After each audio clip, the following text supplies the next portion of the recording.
യാമി, അപ്പം നമുക്കൊരു cute and easy summer dress ചെയ്യാം. ഓക്കെ?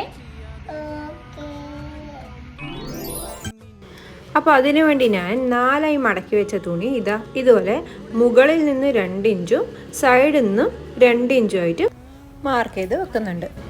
ഇനി ഇതുപോലെ ഒരു ഡ്രസ്സ് വെച്ചിട്ട് സ്റ്റിച്ചിടാൻ ഗ്യാപ്പ് വിട്ടതിന് ശേഷം മാർക്ക് ചെയ്തെടുത്തിട്ട് കട്ട് ചെയ്തെടുക്കുക. ഞാൻ ഈ ഡ്രസ്സിന് വേണ്ടിയിട്ട് എടുത്ത ഫുൾ ലെങ്ത് പറയുന്നത് 23 ഇഞ്ചാണ്. ഇനി നമ്മൾ ആ 4 സ്ലീവ്സ് ഉണ്ടല്ലോ, അത് ഇതുപോലെ ക്രോസ് പീസ് വെച്ചിട്ട് സ്റ്റിച്ച് ചെയ്തെടുക്കുക. ഇനിയെല്ലാം ഭയങ്കര സിമ്പിളാണേ. നമ്മൾ മുകളിൽ 2 ഇഞ്ച് വിട്ടിട്ടുണ്ടായില്ലേ, അത് ഇതുപോലെ മടക്കിയിട്ട് അടിച്ചു കൊടുക്കുക. ഇനി സൈഡെല്ലാം സ്റ്റിച്ച് ചെയ്ത് കൊടുക്കുക, അടിയും മടക്കി അടിച്ചു കൊടുക്കുക.